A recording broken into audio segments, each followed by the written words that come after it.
Assalamualaikum warahmatullahi wabarakatuh. Perkenalkan, nama saya Dwi Givari dengan NRP 50172314040 dari mata kuliah Rekayasa Kegempaan, Departemen Teknik Geofisika, Fakultas Teknik Sipil Perencanaan dan Kebumian, Institut Teknologi 10 Unpar.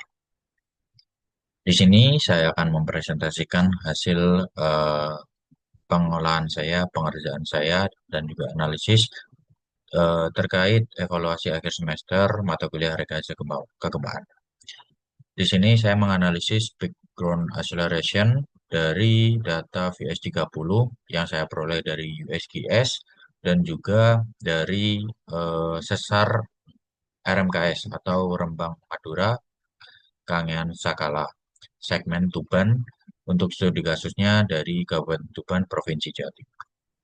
Nantinya ini saya akan menjelaskan beberapa metode eh, analisis background acceleration baik itu dari data VS30 atau dari data sesar yang berdekatan dengan studi kasus Kabupaten saya. Oke, selanjutnya yang terkait pendahuluan latar belakang di mana Pulau Jawa ini eh, pada dasarnya ada di zona subduksi aktif sehingga ada kemungkinan gempa-gempa dengan magnitudo besar. Gempa magnitudo besar ini juga dicatat pada buku Puskian 2024 yang tahun lalu, di mana kalau di Kabupaten Tuban itu ada beberapa segmen sesar segmen sesar dari sesar RMKS, yaitu ada sesar Tuban 1, Tuban 2, dan Tuban 3 yang mana memiliki magnitudo gempa yang cukup besar. Nah, kombinasi dari zona subduksi dan juga sesar-sesar aktif yang berada di eh, wilayah penelitian ini bisa meningkatkan adanya potensi guncangan yang signifikan. Nah, oleh karena itu, di sini saya coba melakukan analisis parameter dari background acceleration untuk menilai tingkat bahaya seismiknya atau kegempaannya. Nah, nantinya saya akan melakukan pemetaan dari PGA, yang mana ada PGA bedrock, PGA surface, kemudian dari dua parameter itu akan ditemukan fungsi empiris yang mana akan mendapatkan nilai amplifikasi di wilayah tersebut. Nah, ini cukup penting. Peta ini bisa menjadi rujukan untuk mitigasi bencana dan juga pembangunan infrastruktur di wilayah penelitian, yaitu di Kabupaten Tuban. Tujuannya nanti eh, saya akan juga jelaskan terkait metode-metodenya secara eh, detail langsung ke softwarenya juga. Nanti di sini saya pertama mendapatkan klasifikasi VS30, kemudian saya memetakan persebaran PGA bedrock, surface, dan juga penentuan tingkat amplifikasi PGA berdasarkan korelasi empiris antara PGA bedrock dan juga PGA surface. Nah, ini yang nantinya akan bisa memberikan informasi geospasial, bahaya gempa yang bisa digunakan untuk perencanaan struktur bangunan dan juga mitigasi tentunya. Nah, ini eh, teori singkat sebenarnya, di mana ada background acceleration, di mana background acceleration ini adalah percepatan tanah terbesar pada permukaan yang pernah terjadi di suatu wilayah dalam periode waktu tertentu akibat getaran bumi, gempa bumi. Nah, teori yang saya masukkan ini adalah teori dari eh, pengolahan saya untuk kasus ini adalah data sesar RMKS, di mana PGA itu dihitung dari persamaan ini 1080 dikali eksponensial antara 0,5 dikali magnitudonya dibagi dengan jarak titik sumber ditambah 25 dipangkat 1,2. Jarak titik sumber ini diperoleh dari perhitungan antara X station dan juga X patahan, begitu pula dengan Y station dan Y patahannya. Artinya, kita membutuhkan titik-titik data antara stasiun dan juga eh, patahannya. Sedangkan dari data magnitudo sendiri, saya dapatkan dari Pusgen 2024, di mana sesar RMKS segmen Tuban 1 itu memiliki magnitudo yang cukup besar, yaitu 7,2. Berbeda dengan Tuban 2 dan Tuban 3 yang lebih kecil. dan juga dari panjang sesarnya juga lebih pendek untuk tuban 2 dan tuban 3. Seperti itu. Kemudian yang ketiga ada faktor amplifikasi, di mana ini adalah korelasi empiris antara surface dan juga bedrock. Dari perhitungan ini nanti kita bisa melakukan korelasi empiris antara tiga parameter ini sehingga kita bisa coba analisis bagaimana saat faktor amplifikasinya seperti ini, surface-nya bagaimana, bedrock-nya bagaimana, begitu pula berkebalikannya. Oke, ini adalah peta sesar Indonesia, di mana sesar RMKS Semen Tuban itu dipetakan di sekitar wilayah utara Jawa di sini. Ini kan wilayah Tuban ya. Nah, di sini ada sesar di poin nomor 53, itu ada RMKS Tuban segmen eh, sesar RMKS segmen Tuban 1 itu di 53, terletak di Laut Jawa ya. Itu dia memiliki magnitudo 7,2 dengan slip rate 0,1. Oke, untuk pendahuluan seperti itu, mungkin kita coba masuk ke data dulu ya. Nah, pada dasarnya, di sini saya melakukan istilahnya metode, tiga metode analisis PGA, di mana yang pertama saya menggunakan eh, web atau situs RSA, Spectral Analysis kalau tidak salah namanya. Nah, itu saya melakukan scraping dari web tersebut hingga mendapatkan nilai klasifikasi situs tanah untuk setiap batuan. Nah, dari setiap klasifikasi situs tersebut, nah, kita lakukan persamaan yang bisa dihitung PGA bedrocknya, PGA surface-nya berapa, kemudian PGA amplifikasinya berapa. Di mana dari web tersebut saya juga mendapatkan PGA bedrock. Jadi dari data eh, tersebut saya memiliki beberapa data yang bisa dianalisis. Oke, mungkin saya tunjukkan. Jadi, nah, jadi dari hasil scraping yang saya lakukan, saya memiliki data latitude longitude dari setiap titik data. Kemudian saya memiliki nilai PGA bedrock, klasifikasi situs tanah untuk kelas B, kelas C, kelas D, kelas E. Kemudian rasio dari setiap kelas situs terhadap PGA. Dalam analisis ini dia implikasikan sebagai apa? PGA bedrock adalah PGA bedrock, tetapi untuk kelas situs tanah ini adalah kita klasifikasikan sebagai PGA surface-nya. Kemudian rasio ini adalah amplifikasinya. Jadi eh, pada akhirnya nanti ini akan menjadi tiga output saja, PGA bedrock, surface dan juga amplifikasi, yang kemudian bisa dilakukan grading, entah bisa menggunakan kriging ya, eh, umumnya itu bisa menggunakan kriging sehingga bisa memetakan persebaran bagaimana sih PGA bedrock di Tuban, kemudian PGA surface di Tuban juga dan juga amplifikasinya. Seperti itu. Itu adalah metode yang pertama. Metode yang saya lakukan menggunakan eh, web RSA ya, Research Spectra Analysis kalau tidak salah namanya. Itu saya mendapatkan peta-peta ini semua.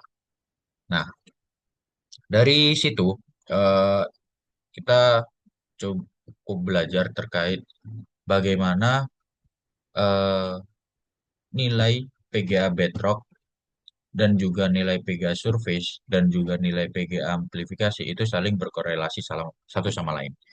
Dia memunculkan persamaan empiris yang bisa saling berkorelasi dari situ. Itu yang pertama, terkait metode yang saya gunakan pertama untuk analisis PGA atau background acceleration di wilayah Tuban. Kita kembali. Nah, selanjutnya, eh, metode kedua adalah dari eh, judul yang saya bawa tadi dari data VS30. Yang sebelumnya, yang dari website itu sebagai pendahuluan saja. Tapi yang dari data VS30 dan juga data sesar terdekat ini yang saya gunakan sebagai analisisnya. Nah, di mana dari data VS30 ini saya dapatkan dari USGS. Nah, pertamanya mendapatkan data VS30 secara global satu dunia. Kemudian saya klip atau bahasanya saya potong areanya sesuai dengan eh, peta Tuban, peta Kabupaten Tuban. Nah, mungkin kita lanjut ke ArcGIS saja. Kebetulan saya menggunakan ArcMap atau ArcGIS. Di sini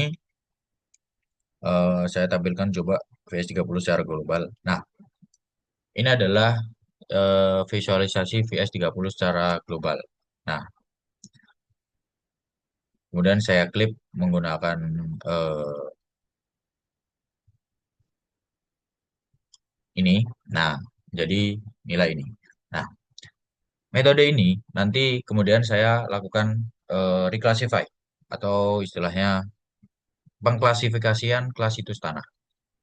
Pengklasifikasian situs tanah ini nantinya saya bagi berdasarkan eh, nilai VS30-nya. Tadi yang di awal kan VS30 yang klip nih ya. Itu kan nilainya 180 hingga 814,815. Artinya nilai VS30 yang ada di Kabupaten Tuban itu hanya 180 hingga 814. Tapi apakah itu memenuhi untuk setiap kelas situs tanah, entah itu SP, SCD, SD, dan juga SE? Tentu tidak. Nah, kita lihat coba di gambar yang VS30 ini tadi. Nah, kita klasifikasi kelas situs tanah. Di mana kelas situs tanah ini berdasarkan nilai VS30-nya. Dibagi menjadi beberapa. Ada SA, itu lebih dari 1.500. SB, rentang 750 sampai 1.500. SC, rentang 350 sampai 750. SD, rentang 175 sampai 350. Dan SE adalah rentang di bawah 175. Nah, artinya kita nanti pada akhirnya tidak mendapatkan SE dan juga SA karena rentang yang kita punya tadi kan adalah 180 sampai 800 kan. Nah, artinya kita tidak memiliki SE dan SA. Ada kemungkinan kita memiliki SB, SC, SD, tapi apakah itu benar? Kita cross check melalui pengklasifikasian tadi. Ternyata dari pengklasifikasian tadi cuma bisa dibagi tiga tadi, SB, SC, SD. Nah, untuk yang SB sendiri cukup kecil di lokasi seperti ini. Itu artinya lebih dominan klasifikasi situs tanah ini ada berada di klasifikasi SC dan juga SD. Seperti itu. Itu yang pertama terkait peta klasifikasi tanah dan juga peta VS30-nya. Nah, dari peta-peta klasifikasi situs tanah tadi, kita coba buat eh, ini analisis di mana nantinya ah ini nantinya kita akan mendapatkan nilai PGA Bedrock, PGA Surface, dan juga PGA amplifikasi yang berasal dari tiga kelas situs tanah tadi. Nah, jadi di sini ada eh, titiknya kan. Di sini saya sudah melakukan pengklasifikasian. Saya juga menentukan titik-titiknya sehingga saya mendapatkan nilai untuk setiap kelas situs tanah itu berapa nilai PGA-nya dari data VS30 tadi. Nah, dari data ini kemudian saya coba rekap, saya kumpulkan, kemudian mendapatkan output seperti ini. Ternyata untuk PGA Bedrock rentangnya seperti ini, survei seperti ini, dan amplifikasi seperti ini. Nah, seperti itu. Tanpa melakukan perhitungan korelasi empiris tadi. Karena pada dasarnya kita langsung mendapatkan nilai ketiganya. Meskipun pada akhirnya sebenarnya itu nilai-nilai ini juga asalnya juga dari perhitungan tadi. Perhitungan korelasi empiris antara tiga parameter ini. Oke, gitu. Nah, lanjut. Tadi kan sampai di sini. Kita sudah membahas terkait data yang dari VS30. Sekarang kita bahas terkait data dari sesar RMKS atau segmen Tuban. Nah, jika melihat dari ini persamaan tadi, yang kita perlu lakukan adalah kita harus mengetahui kita memilih sesar apa yang berkorelasi dengan geologi ataupun wilayah Tubannya. Nah, di sini dari sesar ini saya memilih peta yang cukup berdekatan di sini adalah peta Tuban. Nah, di mana ini adalah sesar RMKS segmen Tuban di sini. Nah, itu menjadi acuan bahwa ini adalah kemungkinan sesar yang menjadi pengontrol struktur dari wilayah Tuban. Dari persamaan yang tadi saya bilang, persamaan ini, kita perlu cari satu-satu. Yang perlu dilakukan yang pertama adalah pencarian jarak titik sumber ke jarak titik ke sumbernya. Maksudnya seperti apa? Jadi kalau misal kita tampilkan di sini, sorry.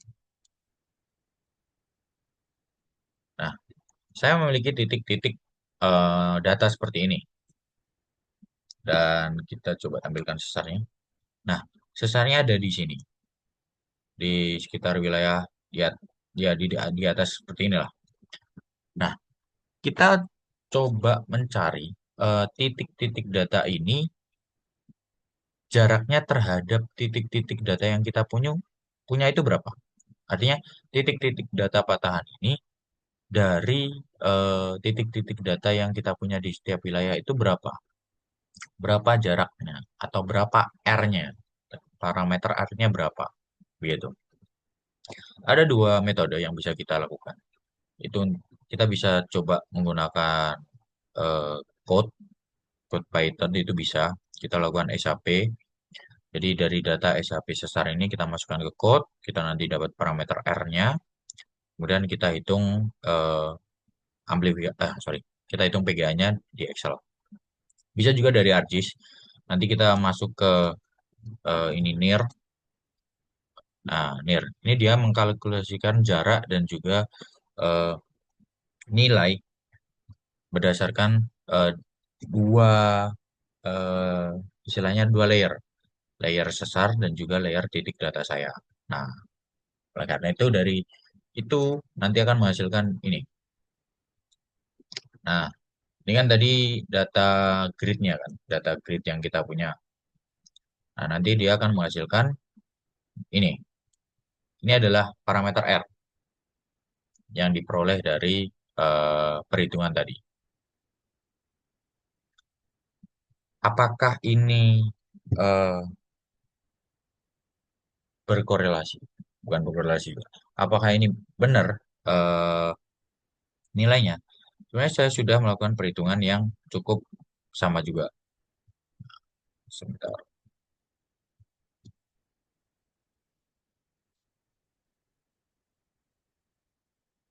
Nah, di sini.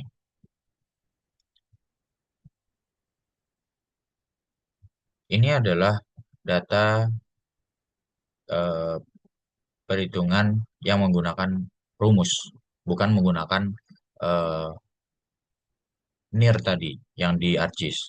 Ini adalah perhitungan secara manual. Ini data titik data patahannya. Saya memiliki beberapa sampel dan ini adalah data titik datanya. Nah, saya lakukan perhitungan. Pertama perhitungan R. Nah, itu ternyata kita mendapatkan tren 30.000 sekian. Nah, kita coba lihat yang data dari pengolahan di ArcGIS. Nah, datanya itu hampir mirip, mungkin beda 3.000, 4.000 hingga 5 ribuan. Bedanya sekitar segitu. Nah, dan saya coba lakukan grading juga, itu hasilnya hampir sama. Nah, jadi eh, saya simpulkan juga, entah eh, teman-teman menggunakan eh, metode NIR ini tadi, atau menggunakan perhitungan langsung di Excel itu nilainya hampir-hampir mirip. Kalau misal di grading, nilainya itu bakal, sebaran spasialnya itu bakal mirip. Seperti itu. Nah, Dari situ tadi, kita pada akhirnya mendapatkan data keseluruhannya. Itu yang tadi saya bilang, analisis yang saya lakukan adalah berdasarkan VS30 dan juga sesar RMKS. Nah, nantinya kita tinggal plot atau grading setiap parameter ini. Nah, setiap parameter ini kita grading untuk mengetahui sebaran spasialnya seperti apa. Oke, kita coba lihat dari eh,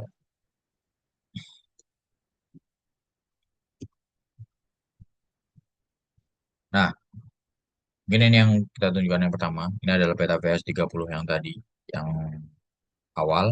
Ini adalah peta klasifikasi kelas situs tanah berdasarkan nilai VS30-nya.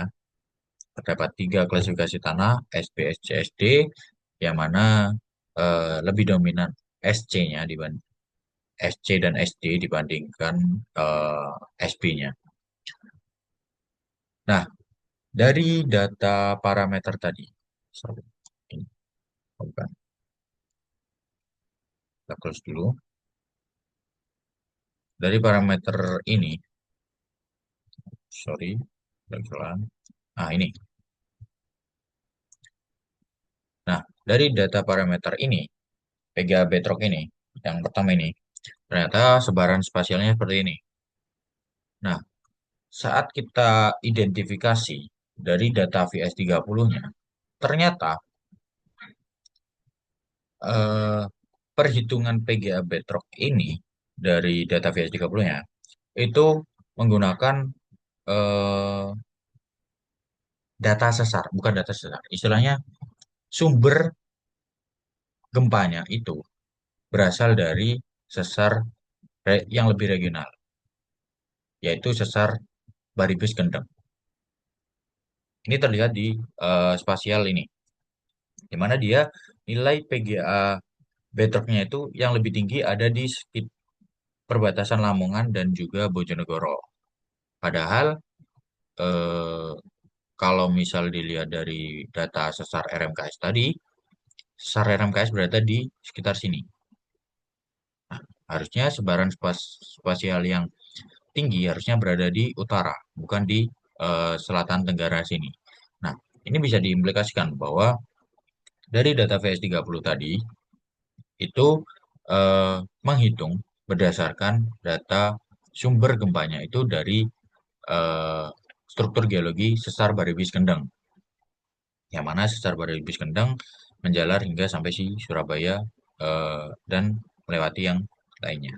Itu sehingga nilai pola spasial ini lebih tinggi di sini. Kalau misal kita lihat di ArcGIS, itu kita coba plot yang mana ya? Nah, ini. Nah, wilayah Surabaya atau wilayah faultnya, kita tampilkan faultnya. Nah, itu di sekitar sini. Nah, ini adalah sesar Baribis Kendeng yang menghubung sampai di Surabaya sekitar sini. Nah, dia menghitung nilai PGAT meter ini dihitung berdasarkan eh, data sumber gempa yang berasal dari sesar Baribis Kendeng. Seperti itu. Nah, dari korelasi itu, saya coba lakukan analisis menggunakan sesar RMKS, yang mana pada dasarnya sesar RMKS segmen Tuban itu harusnya lebih mendekati data wilayah Tuban. Nah, kita lakukan analisisnya per compare saja ya. Jadi setiap Vega Bedrock untuk yang data VS30 di compare dengan yang data struktur atau sesarnya tadi. Kita masuk ke yang Vega Bedrock. Nah, ini adalah Vega Bedrock yang berasal dari eh, Vega Bedrock yang berasal dari sesar RMKS segmen Tuban. Nah, terlihat bahwa pola sebaran spasialnya yang tinggi itu berada di utara. Nah, ini memvalidasi bahwa sumber eh, gempanya itu berasal dari sesar RMKS segmen Tuban.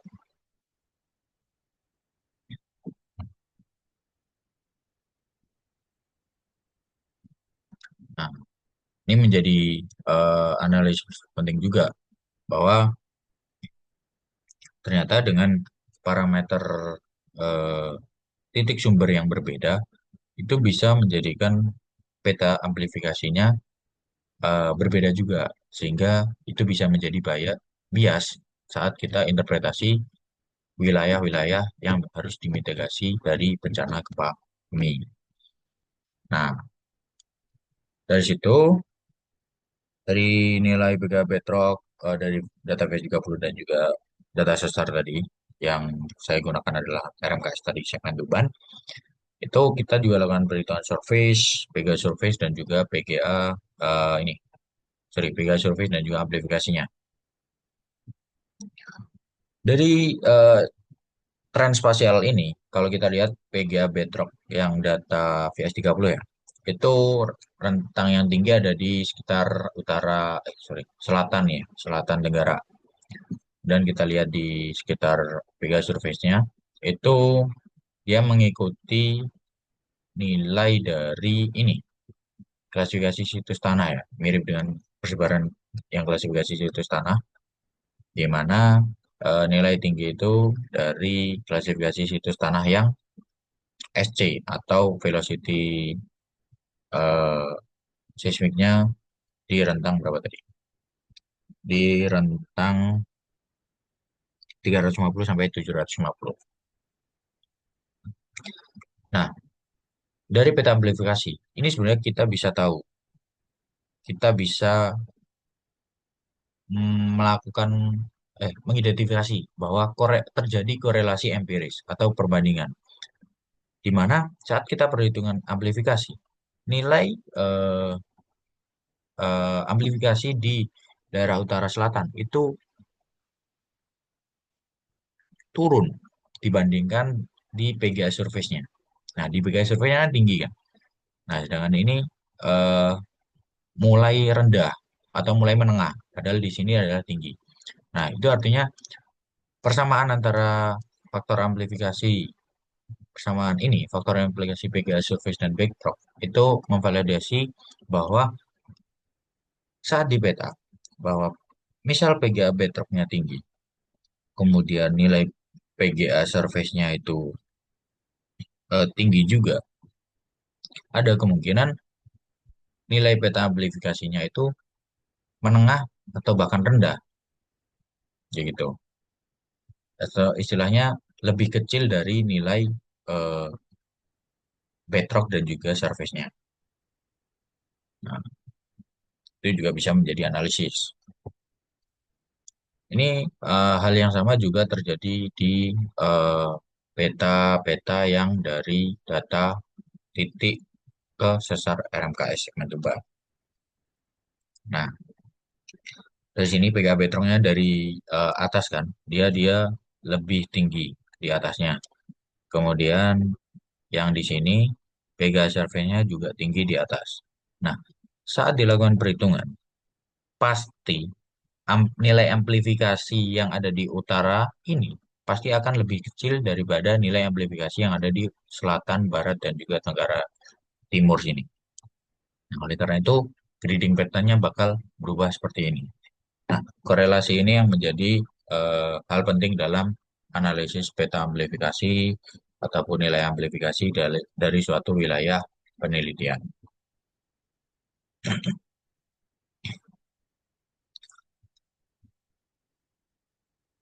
Oke,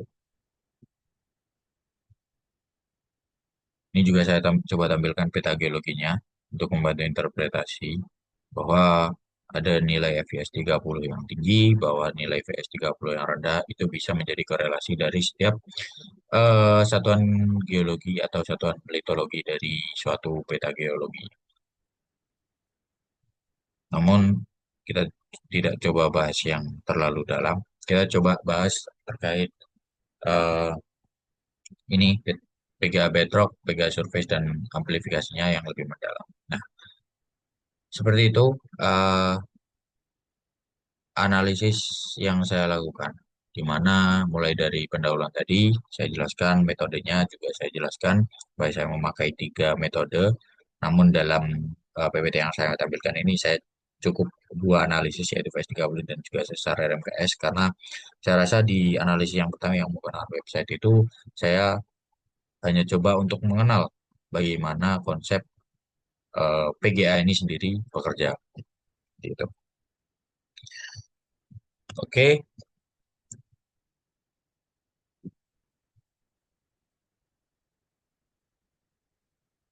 baik ya teman-teman semua, saya ucapkan terima kasih sudah mendengarkan video yang saya buat.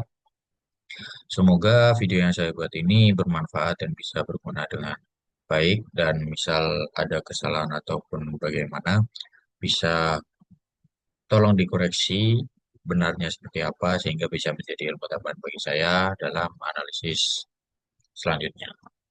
Seperti itu.